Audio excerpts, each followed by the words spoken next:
hello साथीहरु सबैलाई स्वागत छ आजको भिडियोमा र आज हामी तपाईहरुको माझमा लिएर आएका छौं टेबलमा भएको डाटालाई हामीले चार्ट र पाईमा कसरी देखाउने यसको बारेमा चाहिँ हामी सिक्ने छौं र चार्टमा डाटा देखाउनको लागि के गर्नुपर्छ यसको बारेमा चाहिँ हामी सिक्ने छौं र एकदमै इम्पोर्टेन्ट भिडियो बन्ने छ यो र तपाईले कुनै ठाउँमा जब अप्लाई गर्नुहुन्छ भनेपछि तपाईले चाहिँ यस्तो देखाउनु पर्ने अवस्था पनि आउन सक्छ त्यही भएर चाहिँ 5 मिनेटमा तपाईले यसरी डाटाहरु बनाउन सक्नुहुन्छ र सबैभन्दा पहिले हामी यो भिडियोलाई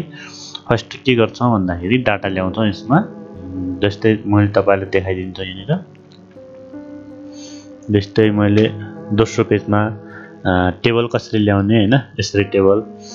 इन्सर्टमा जानु होला इन्सर्टमा गइसकेपछि टेबलमा क्लिक गर्नु होला टेबलमा क्लिक गरिसकेपछि अब कतिवटा कलम छन् यहाँनिर 1 2 3 4 5 6 वटा छन् भने यहाँनिर तपाईले यसरी ल्याउन सक्नुहुन्छ यहाँनिर पनि बनाउन सक्नुहुन्छ भने इन्सर्टमा जानु होला 6 वटा यसमा लेख्नु होला 6 जसमा चाहिँ कलम दुईटा छ एउटा दुईटा कलम लेख्नु होला अनि यसमा चाहिँ 6 वटा चाहिँ रो लेख्नु होला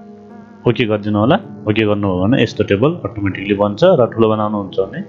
यसरी तानेर पनि ठुलो बनाउन सक्नुहुन्छ है साथीहरु र यसमा चाहिँ अक्षरको साइज पनि बढाउन चाहनुहुन्छ भने सिलेक्ट गर्नु होला अनि त्यसपछि होममा क्लिक गरेर अक्षरको साइज ठुलो बनाउनु होला है साथीहरु त्यसपछि आइटीएम लेख्नु होला एन्ड एक्सपेन्डिचर भनेको खर्च हो है एक्सपेन्डिचर भनेको खर्च अब हामीले कुन कुन शीर्षकमा चाहिँ के खर्च गरे भनेर चाहिँ हामीले यहाँनिर देखाउनु पर्ने हुन्छ र मैले अहिले यसलाई चाहिँ कपी गरेर अनि यहाँनिर चाहिँ पेस्ट गरिदिएको छु साथीहरु किनकि लेख्दाखेरि चाहिँ अलि टाइम बढी जान्छ र म तपाईहरुको माझमा अहिले सिकाउनको लागि मात्र जस्ट तपाईले लेख्नै पर्ने हुन्छ है साथीहरु नलेखिकन त डाटा आउँदैन फेरि यस्तो डाटा अब यो लेखिसकेपछि अब हामीले के गर्नुपर्ने हुन्छ भन्दाखेरि चाहिँ यो डाटालाई कपी गर्नु होला यो टेबलमा यसरी सिलेक्ट गर्नु होला यसरी बाहिर नगर्नु होला फेरि यति टेबल्स मात्र गर्नु होला नत्र तपाईले यहाँनिर चाहिँ यस्तो प्लस चिन्ह आउँछ यो प्लस चिन्ह आइसकेपछि यस्तो प्लस चिन्ह आइसकेपछि यसमा क्लिक गर्नुभयो भने यो सिलेक्ट हुन्छ र सिलेक्ट भइसकेपछि यसलाई कपी गर्नु होला कन्ट्रोल सी गर्दा नि हुन्छ है साथीहरु सर्टकट की हो अब कपी गरिसकेपछि इन्सर्टमा जानु होला इन्सर्टमा गइसकेपछि चार्टमा क्लिक गर्नु होला चार्टमा क्लिक गरिसकेपछि अब तपाईले यहाँनिर कुन टाइपको चाहिँ चुज गर्नुहुन्छ हैन जस्तै यसमा चाहिँ पाई छ र पाईमा चाहिँ अब कुन डिजाइन छ त्यो डिजाइन अनुसार तपाईले चुज गर्न सक्नुहुन्छ सिंगल पनि गर्न सक्नुहुन्छ जुनसुकै बनाउन सक्नुहुन्छ तर बनाउने स्टाइल भनेको बनाउने मेथड भनेको सेम त्यही हो है साथीहरु र यसमा क्लिक गर्ने बित्तिकै तपाईले यहाँनिर देख्न सक्नुहुन्छ एक्सेल खुलेको छ र एक्सेल खुलिसकेपछि 1 को माथि क्लिक गर्नु होला 1 को माथि क्लिक गर्नुभयो भने सबै डाटाहरु सिलेक्ट हुन्छ सबै डाटाहरु सिलेक्ट भइसकेपछि यहाँनिर पेस्ट गर्नु होला है पेस्ट गर्नुभयो भने यहाँनिर डाटा ओके गर्दिनु होला तपाईले डाटा इन्ट्री गरेको डाटा यहाँनिर आएर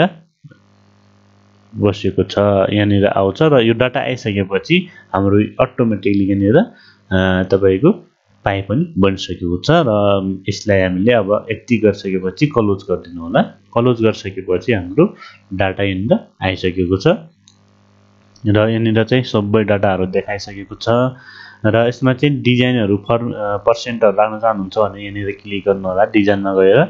अब कुन राख्न चाहनुहुन्छ कुन स्टाइलमा राख्न चाहनुहुन्छ त्यही अनुसार चाहिँ तपाईले यहाँनिर राख्न सक्नुहुन्छ अब यसको साइजहरु अक्षर साइजहरु बढाउन छ भने घरमा गए होममा क्लिक गर्नु होला त्यसपछि यसलाई अलि ठुलो बनाइदिनु हो भने यहाँनिर डाटा तपाईले देख्न सक्नुहुन्छ अक्षर पनि यहाँ सिलेक्ट गर्न सक्नुहुन्छ अब त्यसपछि यसमा क्लिक गरेर फेरि कपी गर्दा नि हुन्छ नगर्दा नि हुन्छ बाहिर क्लिक गर्नु होला इन्सर्टमा जानु होला चार्टमा क्लिक गर्नु होला चार्टमा क्लिक गरिसकेपछि फेरि तपाईले यहाँ लाइनमा क्लिक गर्न सक्नुहुन्छ अथवा कलम छ भने कलममा क्लिक गर्न सक्नुहुन्छ ओके गर्नु होला ओके गरिसकेपछि सेम त्यही मेथड यसमा 1 को माथि क्लिक गर्दा नि हुन्छ कन्ट्रोल ए गर्दा नि हुन्छ अनि पेस्ट गर्नु होला